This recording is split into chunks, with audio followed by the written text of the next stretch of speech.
This week, death in Videoland. Vine, Vessel, both pull the plug. So what does that mean? Consolidation or retreat? Then, rumors and cash swirl around Facebook Live. What's the big play? And Apple introduces an app simply called TV, as if it wants to own it all. All this week, the web TV world continues to zig and zag its way forward. I'm Saul Hansel. And I'm Steve Rosenbaum.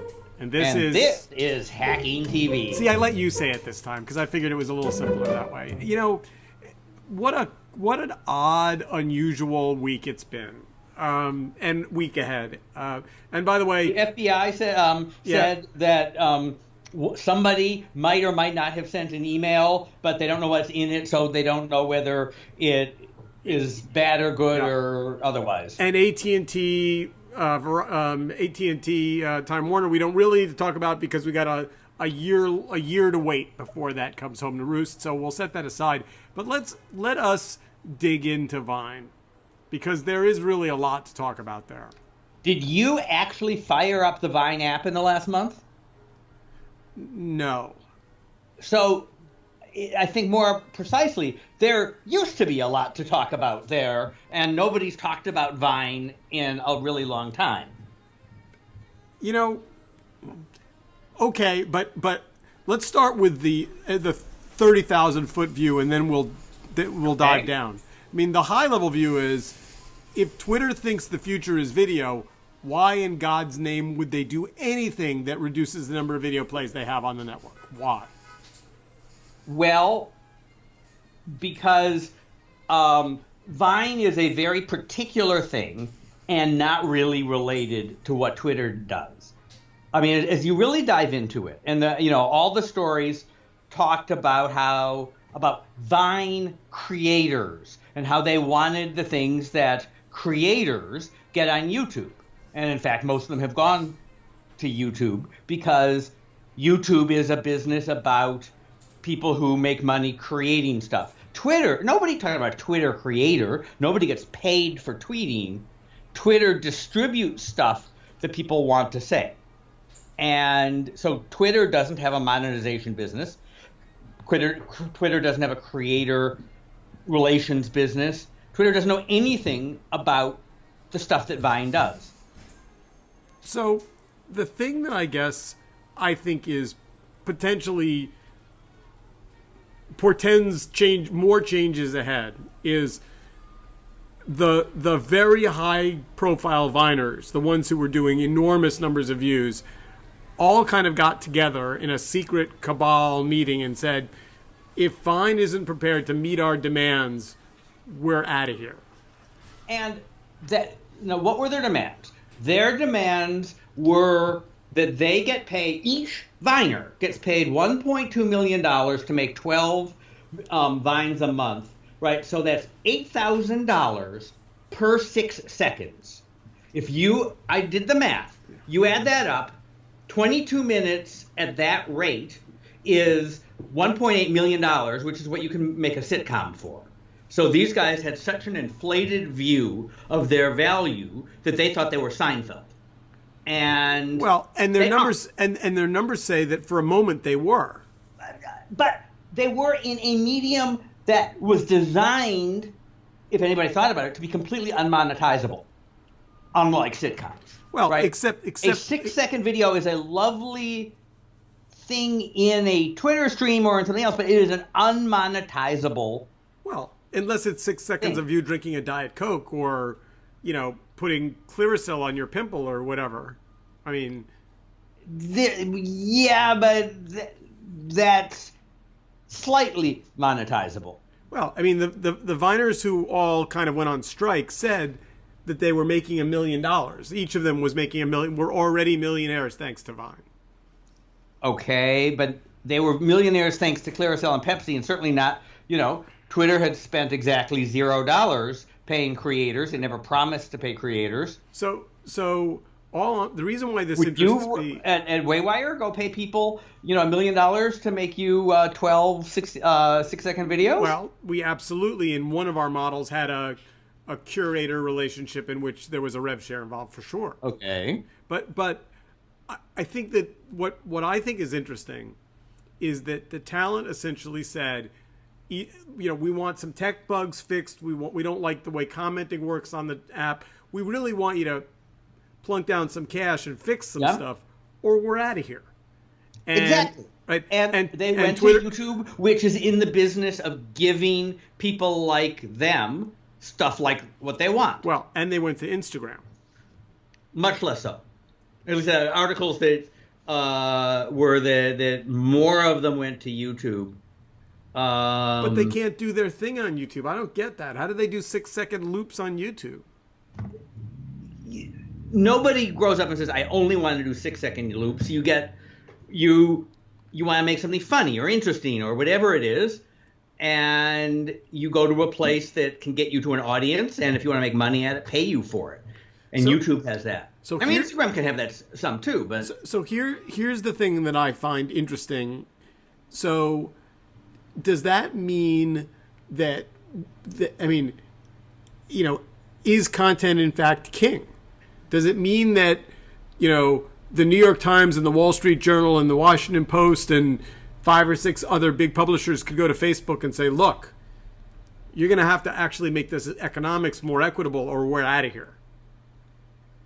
Well, no, first of all, I mean, there's always a battle. Content has a non-zero value. Distribution has a non-zero value. The value of Vine distribution has been plummeting. But, you know, the big context here is Twitter is imploding. They laid off 10% of their people. My best guess is they need to lay off at least another 80% for them to make any sense at all. And so a richer business that was making money hand over fist could have worked with Vine to figure out whether there was a there, and there is some sort of there, but Twitter couldn't do it. Twitter, as I said, didn't have any overlap. I mean, the only thing they had overlap, and it's not insubstantial, is short, right? Tweets are short, Vines are short, but all the rest of the who makes them, why they make them, are different.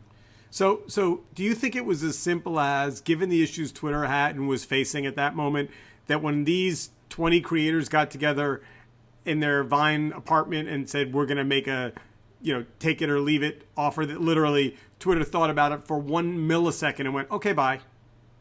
Well, I think it's more, I mean, I don't know that those creators necessarily were the deciding force, because there's always some, you know, those were like kids in basement last week, and they got to be popular, and there's always a kid in the basement, and somebody, you know, somebody will always be funny, and the reason those people are Vine stars is they happen to notice that when it was their turn to start hitting an audience, Vine was there to, you know, virgin territory. So my thesis for our listeners and viewers is that this is the beginning of a new chapter where talent starts to expect to be treated the way it chooses. They want the purple jelly beans in the dressing room. They want, you know, they want their name on the door. They want they want their title name bigger than their co-star. And when they don't get it, they walk. And that's going to have an impact on. So let's look at the next story. The great success of the person who bet 130 million of other people's money on that, Vessel, on the theory that all of these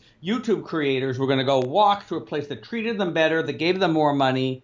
And guess what? The thing was sold for parts at a price that's so embarrassingly low that nobody will admit it.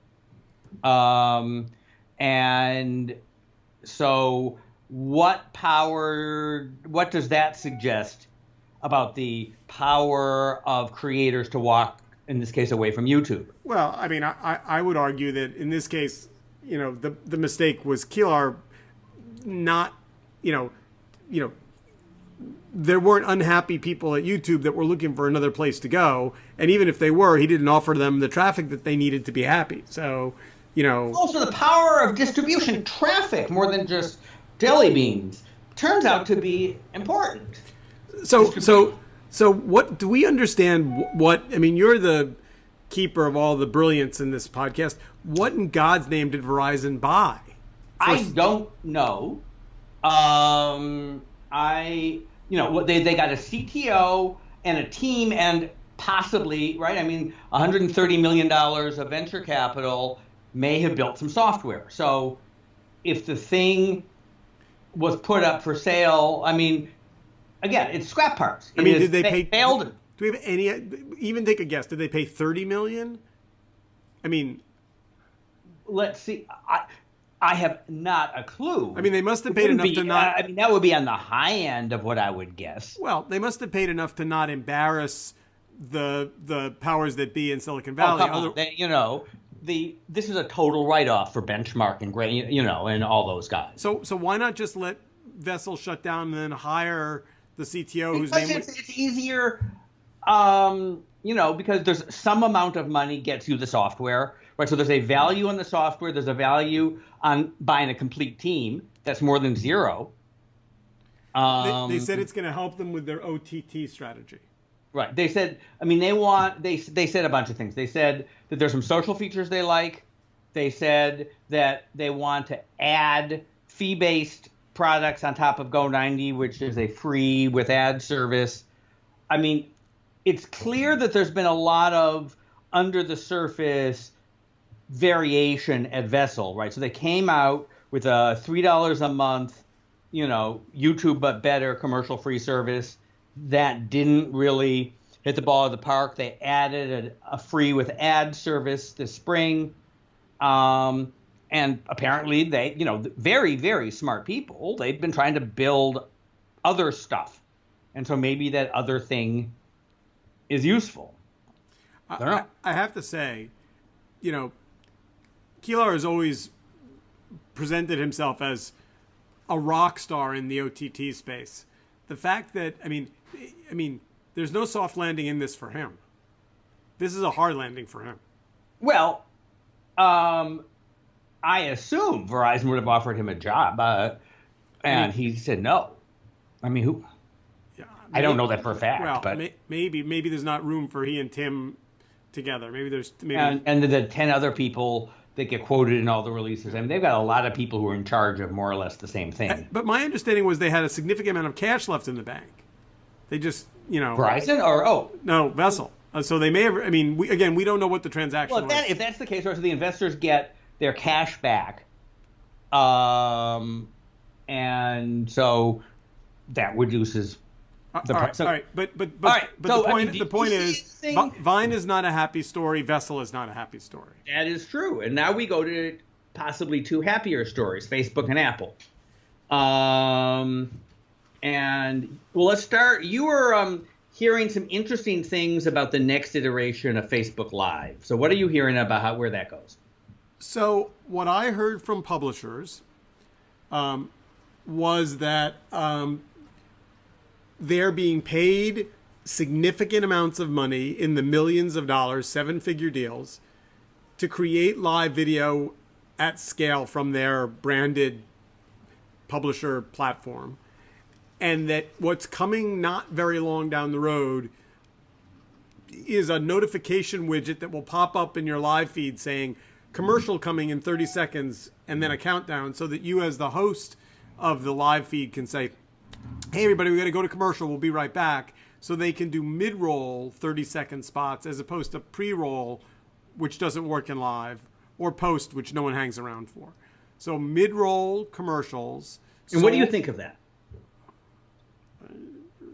I mean, I think that if I'm watching the New York Times in a live feed and they can do enough of a cliffhanger to convince me that I want to wait through a commercial break, I might wait. But, commercial television works really hard on those cliffhanger.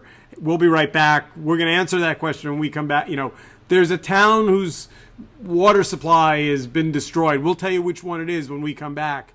And when you come back, you find out it's nowhere near where you live and you don't care. But I mean, Yep. I think Facebook may be underestimating the fact that just because they're paying the New York Times $1 million doesn't mean the New York Times wakes up tomorrow morning and becomes a great live broadcaster making live compelling content.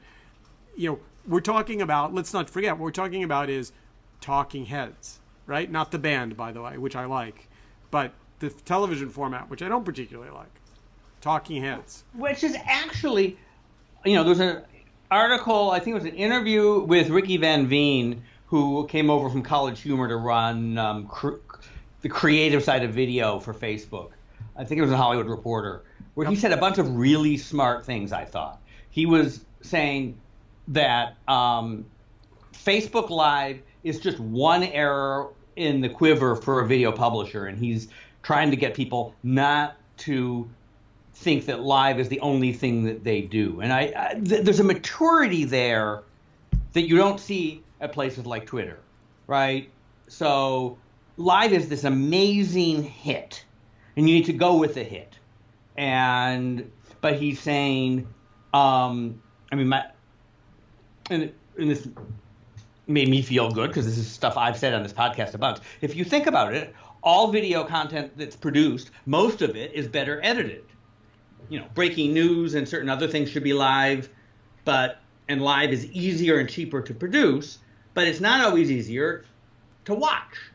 And he said another thing that I think is important, which is even the big hits of Facebook Live, Chewbacca Mom and stuff like that, almost all of the views are on demand later, not live.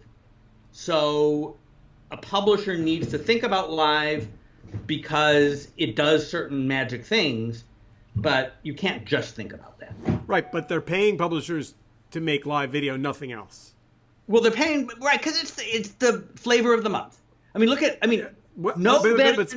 hold on. Number one Twitter user of all time, Donald Trump, put his nightly newscast, Trump Tower Live, not on Twitter, but on Facebook Live, right? That's the brand. And if I remember correctly, they got the first night right, and then they bailed on the next two nights. They were late on one, and they didn't have another one.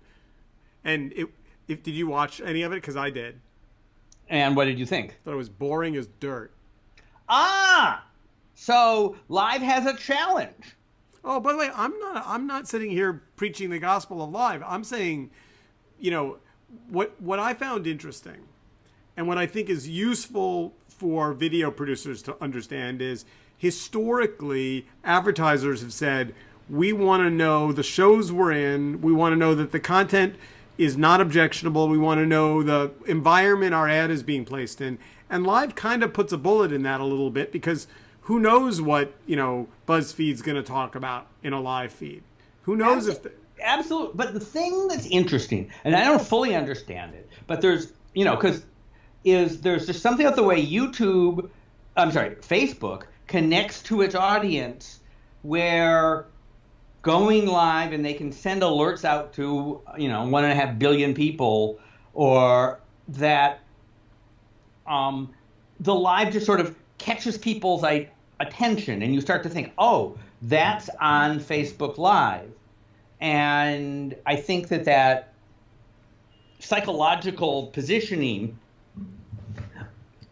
is interesting, even if it's not real, and or if it's not the only thing. And again, it's easy to make, right? I mean, vlogging is one of the big forums on YouTube, even though it's usually not live; it's recorded live, like our little podcast here.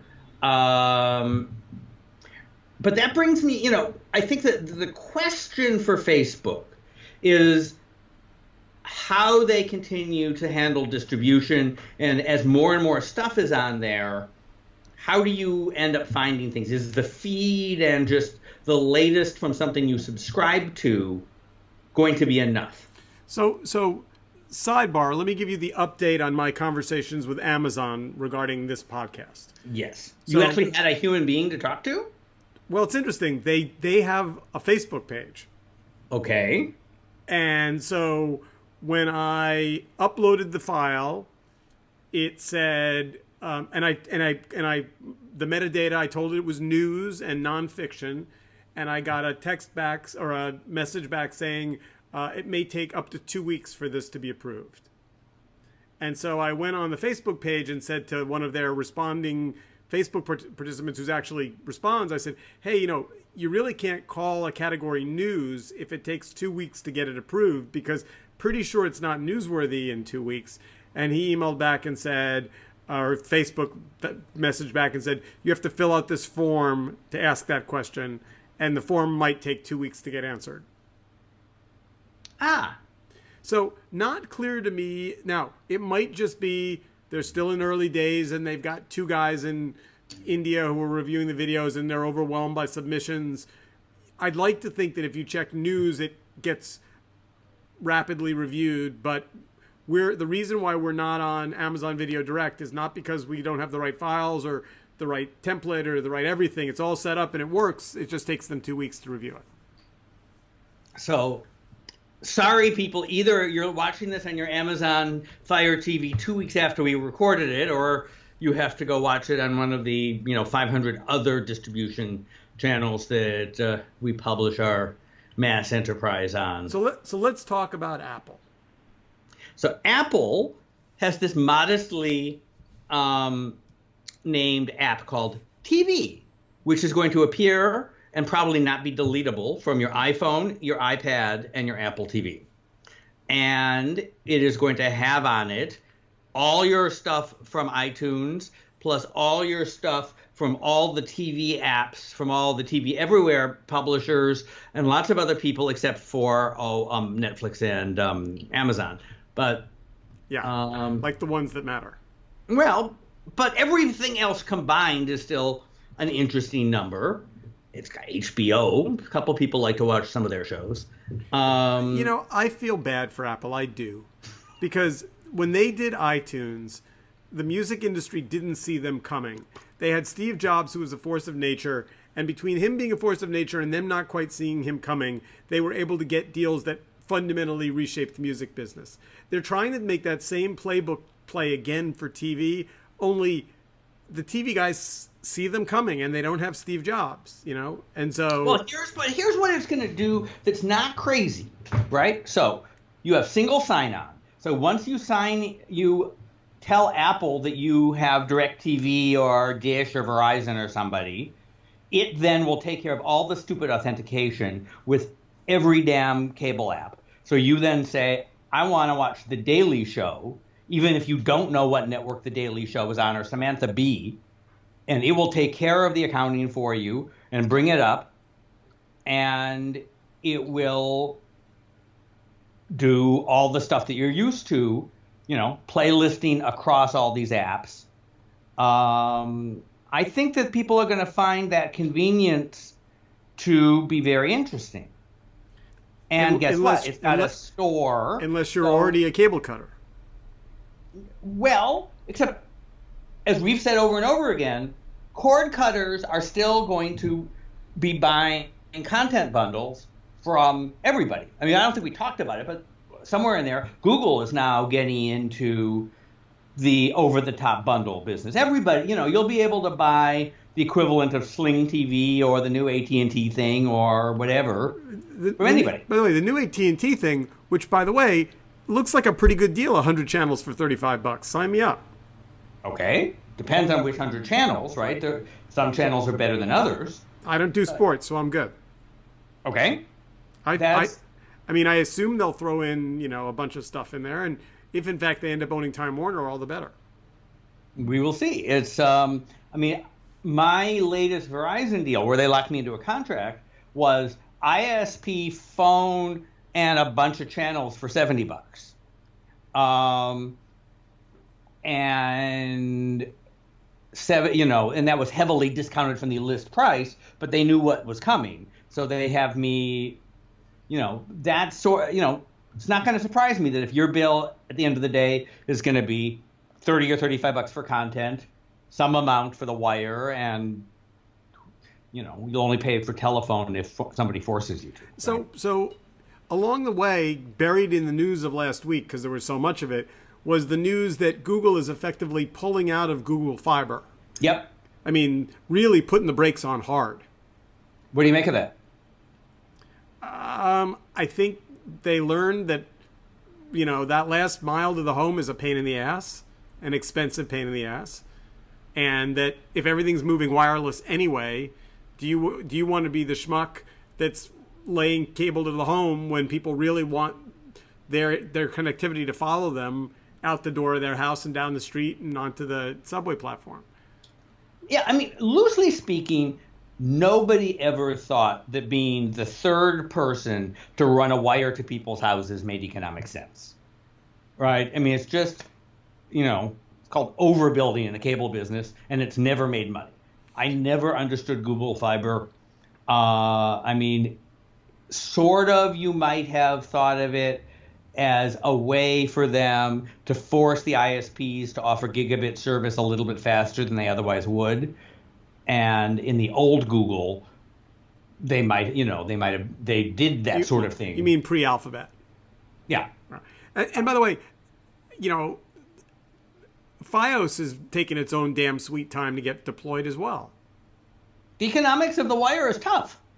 And, and Verizon sold off, like northern New England and, Vermont, New Hampshire, and Maine. They didn't want to be in any place that wasn't urban because that's where you can, have the best economics.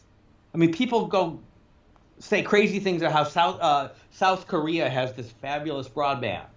The reason South Korea has fabulous broadband is because everybody in South Korea lives in Seoul. Everybody in Seoul lives in an apartment building, and it's really easy to run fiber to the basement of a bunch of apartment buildings and then run, DSL cables up the elevator shaft. And so they have 100 megabit service to everybody, but that's just because of density. But really, what we're seeing between Fios and Google Fiber is, I mean, it is going to be a wireless world. That's what it's going to be. Wireless is going to be, increasingly important. We can get more bits per little squiggle of bandwidth every year, right? I mean, so one other little thing from the streets of New York. So New York's been putting up these what I call monoliths, which are these Wi-Fi transmission towers with a screen and then a big digital ad unit that hangs on the side of it. And the ones that people watch porn on? Not anymore. They shut the porn off. They shut the internet browser off. They're filled with cameras and microphones, right? So that the police can listen to everything everybody says everywhere in the city. I'm not sure that's true, but that wasn't my point. In any case, what is your point? So meanwhile, all the bus stops in the city have been ripped up, at least for as many blocks as I travel, and are being replaced with new bus stops that look almost the same as the old bus stops, except I don't know if you remember that the ads on the side of the bus stop were those paper rollers that kind of went blah, blah, blah, blah, blah, and they're being now replaced by digital signage. So between the monoliths and the bus stops, there's going to be a lot of full motion video, 16 by 9 vertical, which is a new form factor. But it's the city is going to look very Blade Runner-esque very fast. Yep. And pretty much any chain retail store is going to move all their interiors to video over the next 5 years. And we are, everything, it is going to be Blade Runner. What was it, a Minority Report where they did the personalized ads? Yeah, those are, so you're going to be walking down the street and the bus terminal stop is going to say, "Hey, Saul, there's a cup of coffee waiting for you at the Starbucks on the corner, and here's a code you can use to get a discount, get a free cup or a free." You know what it's really going to be? It's going to be, that widget that I was looking up on Amazon and didn't buy. It's going to be all those horrible retargeting ads because I needed a screwdriver, and they're going to just follow you around everywhere. They're gonna haunt you like the plague. Well, yes, they are. And with that, we are out of time. We have hacked our way through another half hour. Well, we will be back to haunt you next week. Indeed, we will. There'll be some haunting, although the haunting will be over by next week. Yes. So hack on. Have a good week. Keep on hacking.